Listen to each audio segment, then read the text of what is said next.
అసంఘటిత కార్మికులకు ప్రభుత్వ వరం ఈ శ్రమ్ కార్డ్. కార్మికుల కోసమే పనిచేస్తుంది ప్రభుత్వ కార్మిక శాఖ. K Manoj, assistant labour officer, Anakapalli. అసంఘటిత కార్మికులకు ప్రభుత్వ వరం ఈ శ్రమ్ కార్డు అని Anakapalli assistant labour officer K Manoj పేర్కొన్నారు. గురువారం ఉదయం అనకాపల్లి జిల్లా మునగపాక మండలం వాడ్రాపల్లిలో యాక్షన్ ఎయిడ్ కర్ణాటక ప్రాజెక్ట్స్ విభాగం అనకాపల్లి హెచ్ఆర్డిఐ కృష్ణకుమారి అధ్యక్షతన కొండకర్ల ఆవా ఇన్లాండ్ ఫిషర్మెన్ సొసైటీతో నిర్వహించిన సమావేశంలో ఆయన మాట్లాడారు.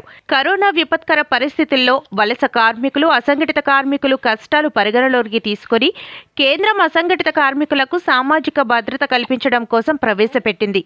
ఈ శ్రమ కార్డులకు వ్యవసాయ రంగంలో కార్మికులు, ఆశా వర్కర్లు, వలస కార్మికులు, ఇళ్లల్లో దుకాణాలలో పనిచేస్తున్న కార్మికులు, కొరియర్ బాయ్స్, తోపుడు బళ్ళు వర్కర్లు, మత్స్యకారులు, పాల వ్యాపారులు, చేతి వృత్తులు, భవన, ఇతర నిర్మాణ కార్మికులు, ఉపాధి హామీ పథకం కార్డు ఉన్న వారికి ఈ శ్రమ్ కార్డులు ఇవ్వడం జరుగుతుంది అన్నారు. కార్మికుల కోసమే పనిచేస్తుంది ప్రభుత్వ కార్మిక శాఖ అని వివరించారు.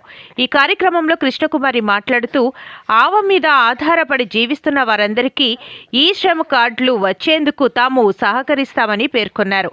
ఈ కార్యక్రమంలో Anakapalli ALO 2 junior assistant Abhilash, Kondakarla Ava inland fishermen society అధ్యక్ష కార్యదర్శులు Ramana, Nageswararao, green climate team NGO వ్యవస్థాపక కార్యదర్శి JV రత్నం తదితరులు పాల్గొన్నారు.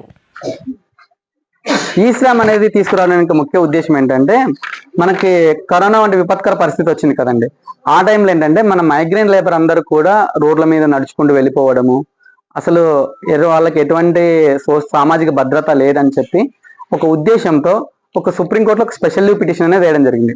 ఆ స్పెషల్ లీవ్ పిటిషన్ నుంచి అసలు మన దేశంలో అసంఘటిత రంగ కార్మికులు ఎంతమంది ఉన్నారు, వాళ్ళకి సంబంధించిన డేటా ఏమైనా ఉందా అనే క్వశ్చన్ రైజ్ అవడంతో దాని ద్వారా పుట్టిందే కార్డు ఈ శ్రమ్ కార్డు.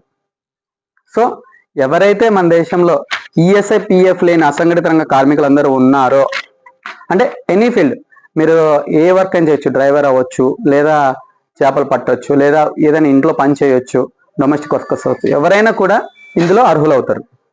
సో ఈ శ్రమ్ కార్డు తీసుకోవడం ఏంటంటే, ఈ శ్రమ్ కార్డు తీసుకోవడానికి మనకు ఈ శ్రమ్ కార్డు తీసుకోవడానికి కావాల్సిన అర్హతలు ఏంటంటే, ప్రతి ఒక్కరు కూడా 16 నుంచి 59 సంవత్సరాల వయసు ఉండాలి. 16 నుంచి 59 సంవత్సరాల వయసే ఉండాలి, మరియు ESI PF లేని వర్కర్స్ అయి ఉండాలి. సో ESI PF లేకుండా 16 నుంచి 59 సంవత్సరాల వయసు ఎవరైతే ఉంటుందో అందులో అందరు కూడా అర్హులే. దీనికి ప్రతి ఒక్క, అంటే ఈ వృత్తి వాళ్ళే కవర్ అవుతుంది అనేది లేదు, ఏ వృత్తి వారైనా కవర్ అవుతారు. 16 నుంచి 59 సంవత్సరాల వయసు ఉండాలి, ESI PF అనేది ఉండకూడదు. సో ఈ కార్డు చేసుకోవడం అనేది పూర్తిగా ఉచితం, దీనికి ఎటువంటి డబ్బులు చెల్లించాల్సిన అవసరం లేదు. మనకి ఇందులో 12 నంబర్లు ఉంటాయి. ఇస్తున్న వారు భవన నిర్మాణ కార్మికులు ఎవరైనా పనిచేస్తే వాళ్ళందరూ కూడా ఇందులోకి అర్హులండి.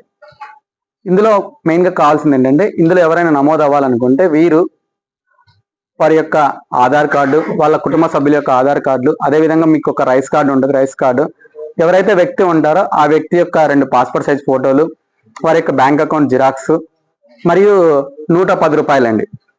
110 రూపాయల నిమిత్తం ఏంటంటే, 110 రూపాయలు 5 సంవత్సరాలకు గాను కలెక్ట్ చేస్తారు. ఇందులో 50 రూపాయలు అనేది రిజిస్ట్రేషన్ ఫీజు, మరియు 60 రూపాయలు అనేది నెలకు రూపాయి చొప్పున 5 సంవత్సరాలకి ప్రీమియం కడతారండి. సో 110 రూపాయలు, మొదట 110 రూపాయలు రిజిస్టర్ చేసుకుంటారు.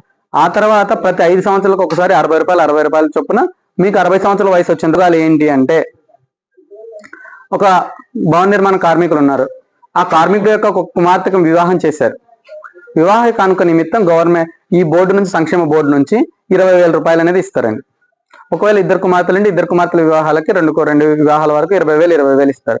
అదేవిధంగా ఒక భవన నిర్మాణ కార్మికుడు ఉన్నారు, లేదా ఒక మహిళా కార్మికురాలు ఉన్నారు. భవన నిర్మాణ కార్మికుడి యొక్క భార్య కానీ, వారి యొక్క కుమార్తె కానీ, లేదా ఆవిడ భవన నిర్మాణ కార్మికురాలు స్వయంగా పనిచేస్తారు, వాళ్ళు ఒకవేళ డెలివరీ అవుతే కనుక వాళ్ళకి 2 డెలివరీల వరకు 20,000 రూపాయలు, 40,000 రూపాయలు ఇస్తారు. అదేవిధంగా ఒకవేళ ఈ భవన నిర్మాణ కార్మికుడు ఎవరైనా కూడా ఏదైనా ప్రమాదశాత్తు ఎవరైనా యాక్సిడెంటల్ డెత్గా చనిపోతే వారి యొక్క ఒక 5 లక్షల రూపాయలు, సహజ మరణం పొందారనుకోండి వారికి ఒక 60,000 రూపాయలు, ఏదైనా ఏది ప్రమాదమైనా అవచ్చు, దహన సంస్కారాల నిమిత్తం ఒక 20,000 రూపాయలు, ఇవి కార్మిక శాఖ ద్వారా ఇస్తారండి. సో ఈ కార్డు మీరు నమోదు చేసుకోవాలంటే కేవలం లేబర్ ఆఫీస్కి మాత్రమే రావాలి. ఇది ఈ కార్డు యొక్క ప్రయోజనాలు. ఇందులో మీకు ఏదైనా డౌట్ ఉంటే ఒకసారి చెప్పండి, తర్వాత ఇంకొకటి ఉంది అది కూడా చెప్తాను మీకు.